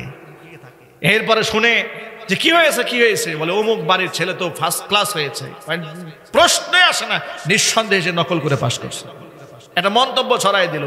এই হিংসা থেকে আমাদের বের হয়ে আসতে হবে। বিশেষ করে এই ধরনের হিংসা আমাদের মা বোনদের অন্তরে বেশি থাকে। কথা ঠিক না ভাই? ঠিক জোরে বলেন। মা বোনরা আঘাত পাবেন না, কষ্ট পাবেন না। হেদায়েতের জন্য বলি, আমাদের প্রত্যেকটা কথা হচ্ছে আল্লাহ পাক যেন এখান থেকে আমাদের বের হয়ে আসার তৌফিক দান করেন, এই নিয়তে। ঠিক কিনা বলেন? আল্লাহ পাক আমাদের সকলকে হিংসা থেকে, হাসাদ থেকে বের হয়ে আসার তৌফিক দান করেন। প্রিয় ভাইরা, যে কথা বলতে গিয়ে এত লম্বা কথা বলেছি, শুধু এই মেসেজটা দিতে চেয়েছি আপনাদের কাছে যে হেদায়েত দেওয়ার মালিক আর জান্নাতে কি হবেন, জাহান্নামে কি হবেন, তার ফয়সালা কার হাতে? আল্লাহ পাকের হাতে। এই কথা কি বুঝতে কষ্ট হয়েছে? এবার আমরা আমাদের মূল আলোচনায় আসি। মূল আলোচনা কিন্তু এখনো শুরু হয় নাই। আমি আপনাদের সামনে মহাগ্রন্থ আল কোরআন থেকে সূরাতুল মাইদার 90 নম্বর আয়াতটা তেলাওয়াত করেছি।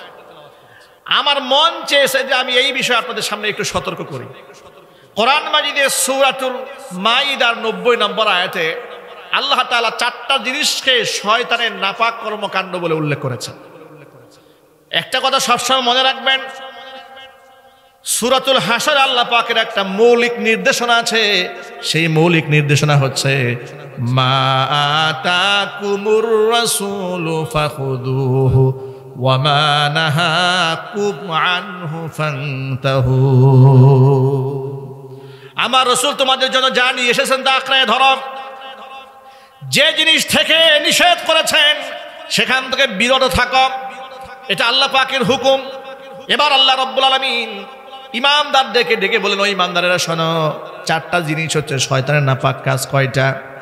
4টা আঙ্গুল উঁচা করেন যাতে করে বাড়িতে গিয়েও ভুলে না যান। কয়টা জিনিস যদি বলুন? 1 নাম্বার ইন্নামাল খামরু, মদ। 2 নাম্বার হচ্ছে ওয়াল মাইসির এবং জুয়া। 3 নাম্বার ওয়াল আনসাব, মূর্তি সমূহ। 4 নাম্বার ওয়াল আজলাম, ভাগ্য নির্ধারণকারী তীর।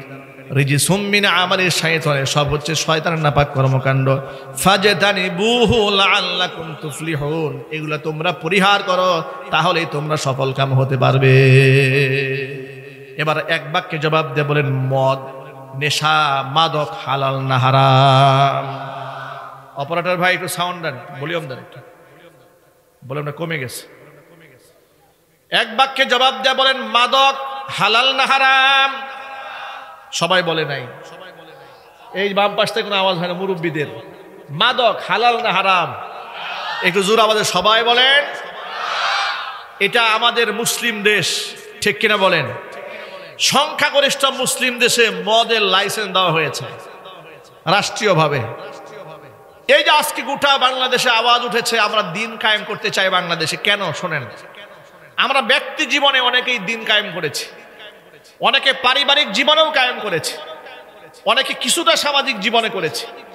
কিন্তু আমরা রাষ্ট্রীয়ভাবে দিন কায়েম করতে না পারার কারণে যে সমস্যাটা হয়েছে, আচ্ছা প্রিয় ভাইরা, আমরা যত ওয়াজ আর নসিহত করি, রাষ্ট্রীয়ভাবে যদি নিষিদ্ধের আইন না করা হয়, শুধু ওয়াজ দিয়ে কি মদ বন্ধ করা সম্ভব হবে? চিৎকার দিয়ে বলুন, হবে? সুদ বন্ধ করা যাবে, ঘুষ বন্ধ করা যাবে। তবে হ্যাঁ, আরেকটা কথা বলি, শুধুমাত্র রাষ্ট্রে ইসলাম কায়েম হয়ে গেলেই যে ইসলাম কমপ্লিট হবে তাও না। এখানে একটা মিস আন্ডারস্ট্যান্ডিং আছে, ভুল বুঝাবুঝি আছে। দিন কায়েম বলতে অনেকেই মনে করেন যে দিন কায়েম হচ্ছে রাষ্ট্র ক্ষমতা ইসলাম। এটা অনেকে ভুল ধারণা। না, রাষ্ট্র ক্ষমতা ইসলাম যাওয়াই মানে দিন কায়েম নয়, বরং রাষ্ট্র ক্ষমতায় ইসলাম গেলে জমিনে দিন কায়েম করা সহজ হয়ে যাবে। ঠিক কিনা? যেমন দিন কায়েম বলতে আপনি কি বুঝেন, ইকামতুদ দিন বলতে কি বুঝে, অনেক মিস আন্ডারস্ট্যান্ডিং আছে।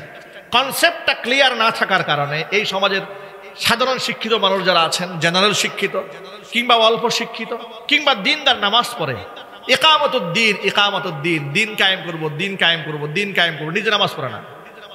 কথা একটু বুঝতে হবে।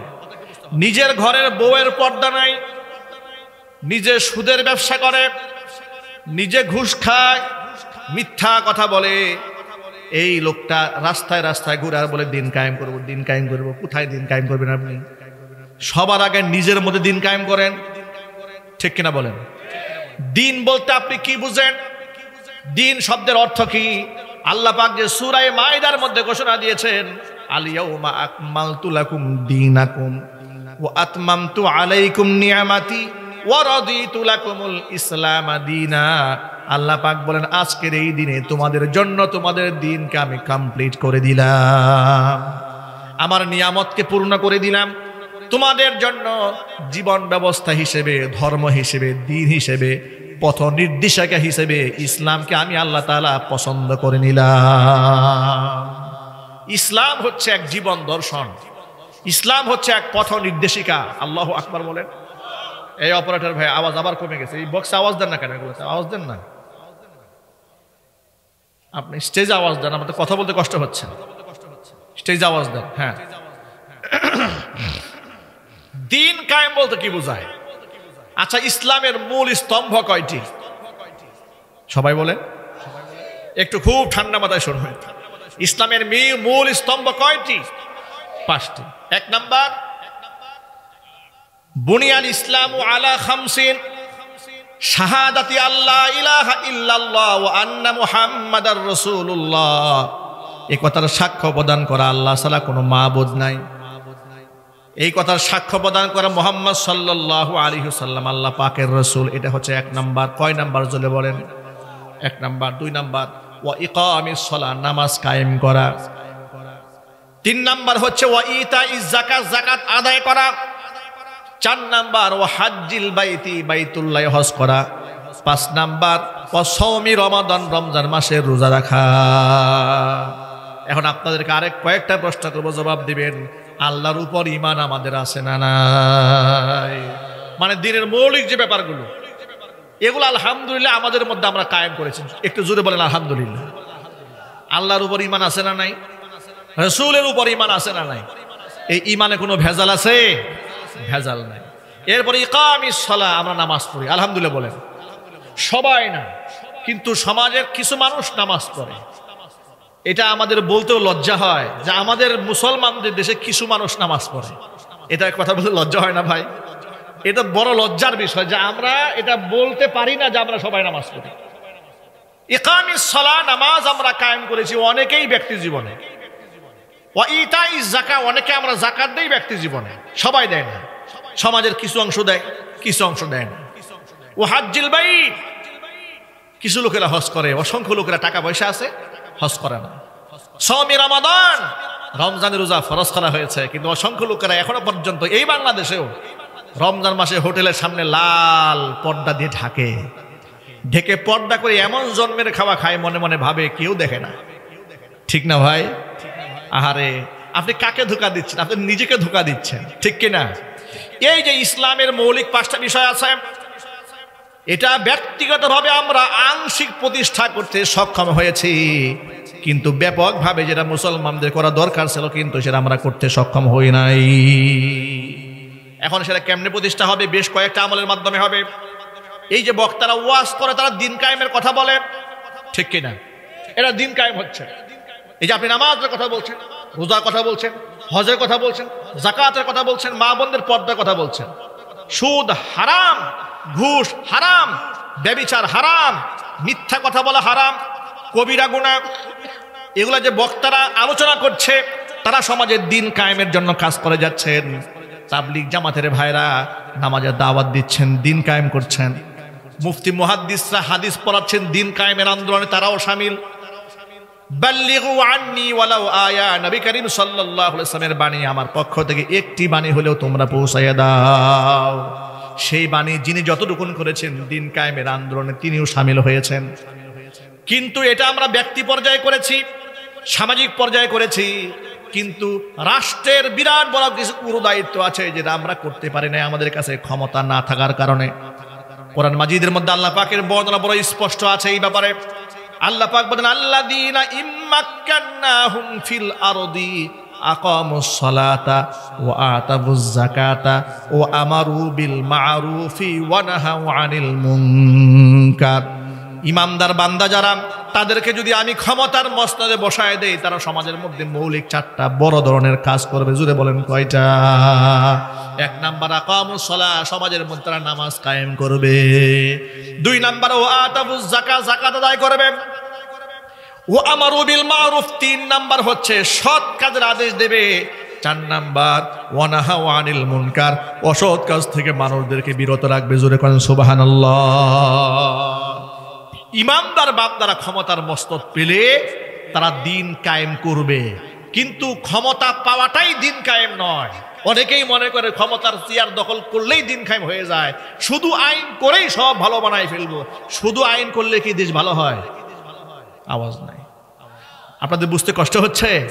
শুধু আইন কানুন করলে কি সে দেশ ভালো হয়ে যায়? উদাহরণ দিয়ে বলি, আমাদের দেশে রাষ্ট্রীয়ভাবে ঘুষ দেওয়া এবং নেওয়া উভয়টা কিন্তু দণ্ডনীয় অপরাধ। কথা ঠিক নেবে? ঠিক। এটা রাষ্ট্রীয় আইনে আছে না? আছে। কিন্তু এই আইন করে কি ঘুষ বন্ধ হয়েছে? বেড়া দিয়েছেন ছাগলে যেন খ্যাত না খায়, বেড়ায় খ্যাত খাওয়া শুরু করেছে। আপনি বানিয়েছেন দুর্নীতি দমন কমিশন তৈরি করেছেন, দুদক বানিয়েছেন দুর্নীতি বন্ধ করার জন্য। এখন দুদকের মহাপরিচালক মহা দুর্নীতিবাজ হয়ে যাচ্ছে, ঠিক কিনা? জুড়ে বলেন। আপনি এলাকার এমপি বানিয়েছেন বড় আশা করে যে তিনি আপনাদের রাস্তা করে দেবেন, আপনাদের দাবি দাওয়া পূরণ করে নেবেন। তিনি এমপির চেয়ারে বসেই এই যে 5 বছরের জন্য তিনি বসলেন, তখন তিনি এলাকার মানুষের মালিক হয়ে যান। এমন মালিক হন যে তার সুখ দুঃখের কথা শোনারও সময় নেই। নির্বাচনের আগে যিনি আপনার পায়ে ধরেছেন, এখন তার বাড়িতে গিয়ে তার জুতা ধরবেন, কিন্তু তিনি আপনার কথা শুনবে না। এটা হচ্ছে বাংলাদেশের বাস্তবতা, ঠিক নেবে? ঠিক। এই অবস্থার পরিবর্তন দরকার। শুধুমাত্র ক্ষমতায় গেলেই দিন কায়েম হয়ে যাবে বিষয়টি তা নয়, কিন্তু আমরা বিশ্বাস করি সত্যবাদী, ইমানদার, পরহেজগার মানুষের হাতে নেতৃত্ব গেলে আল্লাহর দিন জমিনে কায়েম করা আমাদের জন্য সহজ হয়ে যাবে, ঠিক নেবে? ঠিক জুড়ে বলেন। কারণ হচ্ছে তখন বেশ কয়েকটা বিষয় দাঁড়াবে।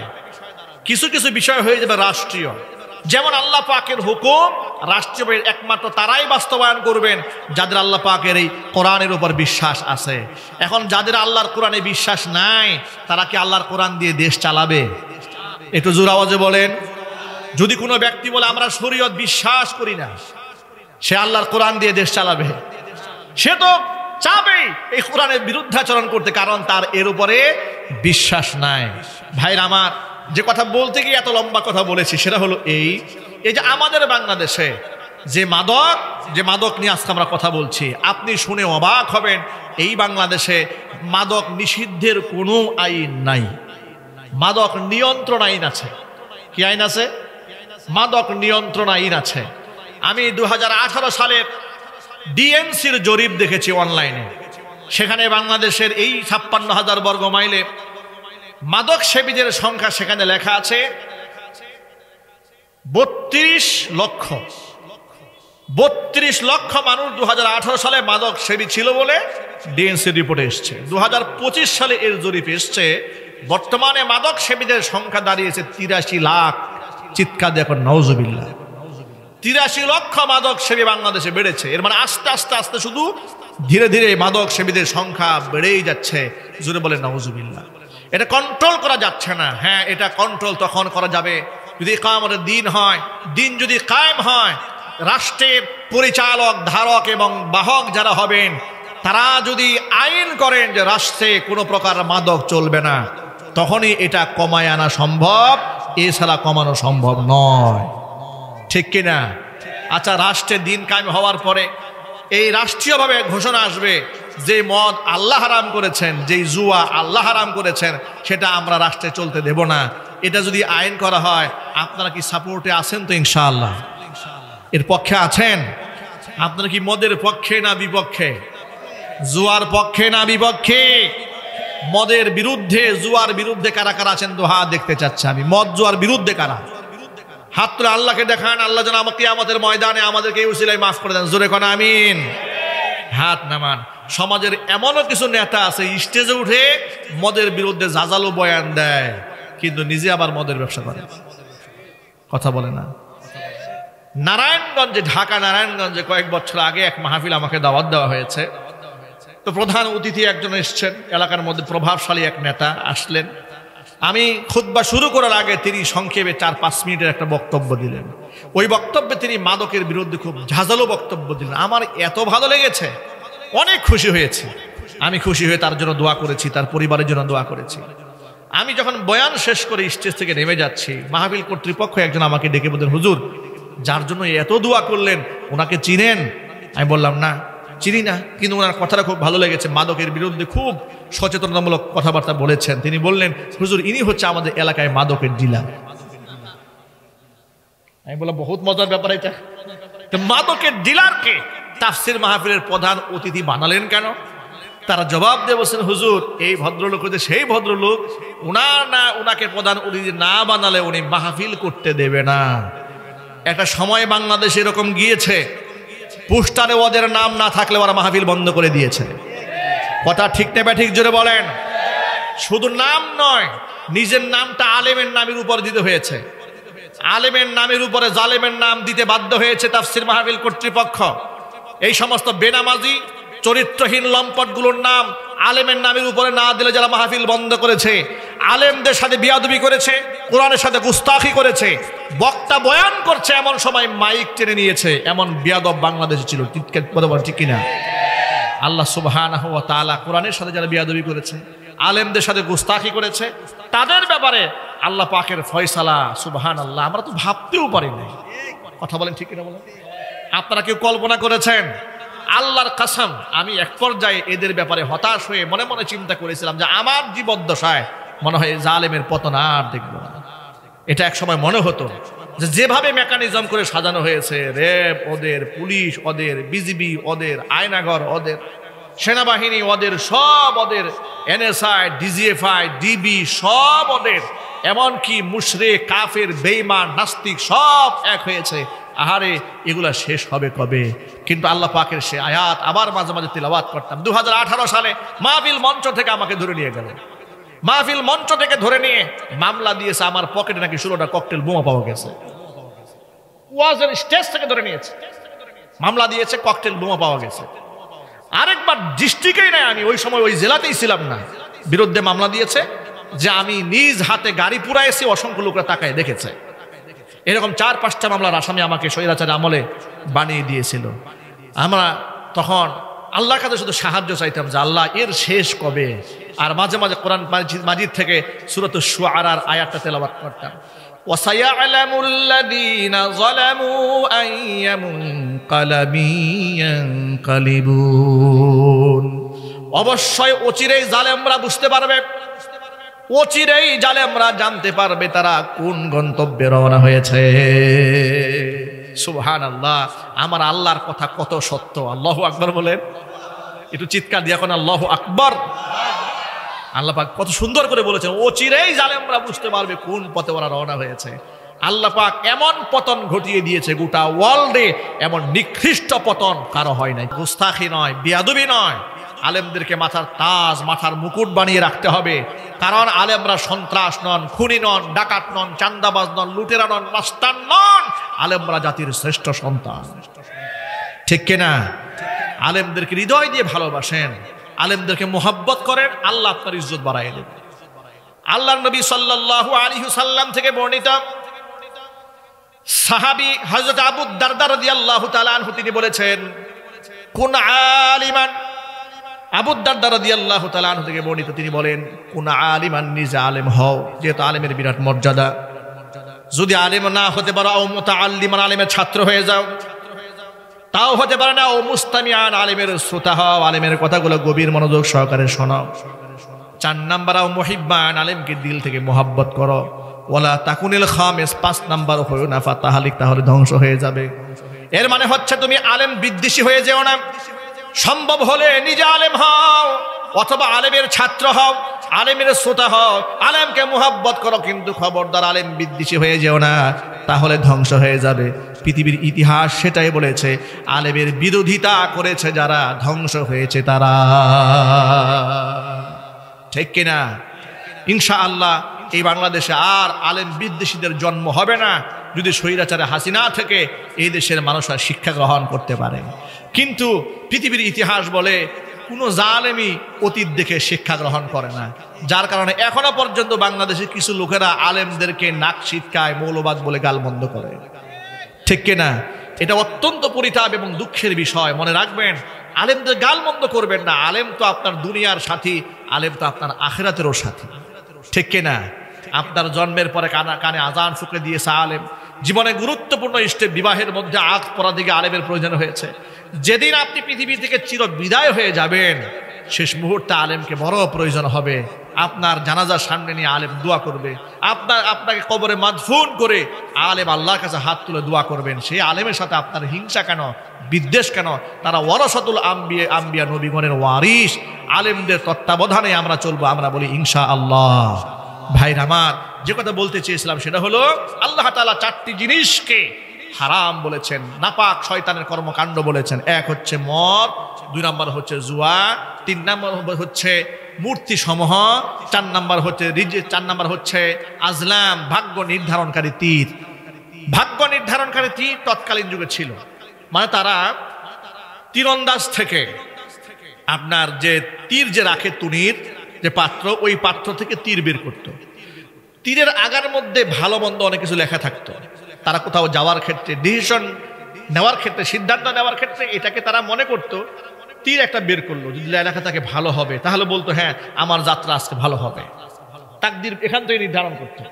অথচ ভালো মন্দের ফয়সালা কার হাতে? এখন আমাদের সমাজে এই সিস্টেম নাই, এটা সিস্টেমটা পরিবর্তন হয়ে ভিন্ন রূপ ধারণ করেছে। সেটা কি?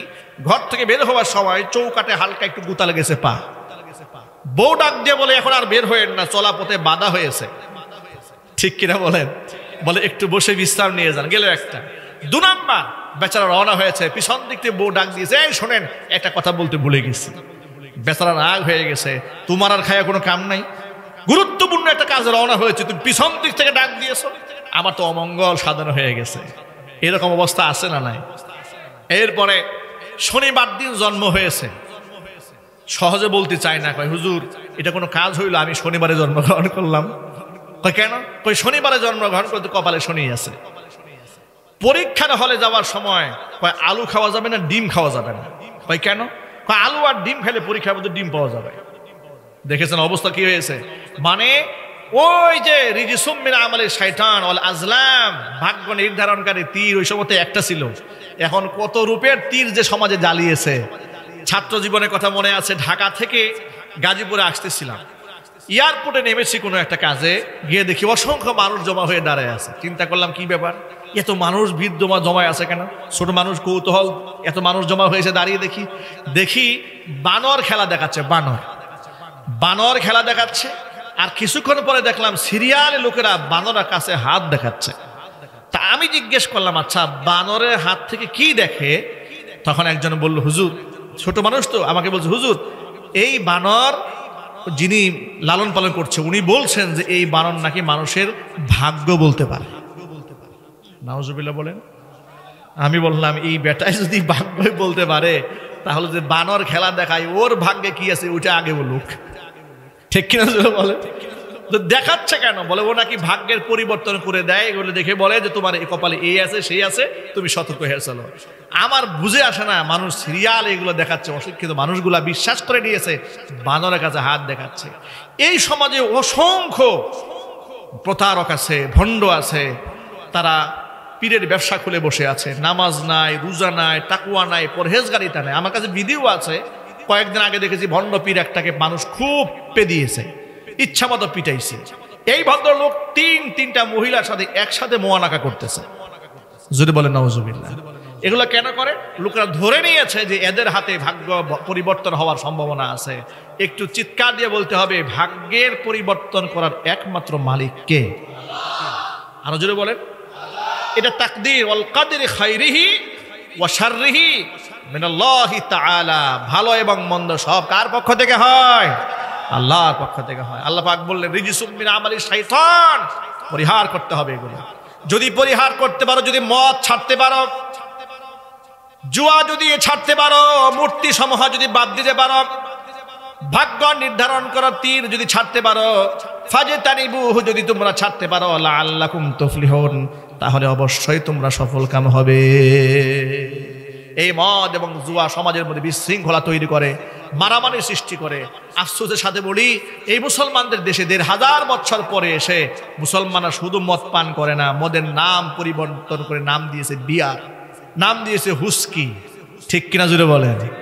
এরপরে কুকেইন নাম দিয়েছে। এই মদের নানাবিধ নাম তৈরি হয়েছে, সীসা, এই সমস্ত নেশাদ্রব্য শুরু হয়েছে। অথচ নবী করিম সাল্লাল্লাহু আলাইহি ওয়াসাল্লাম বলেছেন, মান শারিবাল খামরা লাম তাসিল সালাতুহু সাবআ সিনিন, কেউ যদি মদ্যপান করে তওবা না করে 7 বছরে তার কোনো নামাজ আল্লাহর দরবারে কবুল হবে না। নাউজুবিল্লাহ পড়েন। এই জন্য শখ করেও জীবনে এক ঢুক মদ খাওয়ার সুযোগ নাই। আল্লাহ পাক যেন আমাদের বেঁচে থাকার তৌফিক দান করেন। এই মাদকের সাথে যুবক ভাইরা আমাদের কোনো সম্পর্ক থাকবে? একটু জোর আওয়াজে বলেন। মাদকের সাথে আমাদের কোনো সম্পর্ক থাকবে? মাদক সমাজের মধ্যে বিশৃঙ্খলা তৈরি করে, ঝগড়া বিবাদ তৈরি করে, বিদ্বেষ তৈরি করে। মদ খেয়ে মাতাল হয়ে ঘরের বউরে মা বলে ডাক দিয়েছে, ঠিক কিনা? এরপরে বউ ঝাঁটা দিয়ে ইচ্ছা মতো পিটাইছে, বউকে মা বলেছে, মাথা নষ্ট হয়ে গেছে। এই জন্য নবী করিম সাল্লাল্লাহু আলাইহি সাল্লাম বলেছেন, কুল্লু মুসকিরিন খামরুন ওয়া কুল্লু খামরিন হারামুন। মাথার মধ্যে, ব্রেইনে, মস্তিষ্কে ক্রিয়া সৃষ্টি করে এমন প্রত্যেকটা জিনিসকে খামার বলা হয়। আর প্রত্যেকটা খামার মানে হচ্ছে মাদক। প্রত্যেকটা মাদক হচ্ছে হারাম, হারাম এবং হারাম। আল্লাহ পাক যেন আমাদের এই সকল কথাগুলো কোরআন এবং সুন্নাহ থেকে আপনাদের সামনে যেগুলো বলেছি, সবার আগে আমাকে, এরপর আমার ভাইদেরকে, মা বোনদেরকে আমল করার তৌফিক দান করেন। জোরে কোন আমিন। আর এই যে বিধানগুলো, এই বিধানগুলো কার্যকর করা তখন সহজ হবে যখন রাষ্ট্রে ইকামতের দিন কায়েম হয়ে যাবে। দ্বীনের ঝান্ডা আমরা তখনই উড়াতে পারবো ইনশাআল্লাহ। আল্লাহ রাব্বুল আলামিন যেন আমাদের সকলকে ঐক্যবদ্ধ থাকার তৌফিক দান করেন। সকলেই বলেন আল্লাহুম্মা আমিন। দুরূদ শরীফ পড়েন। আল্লাহুম্মা সাল্লি আলা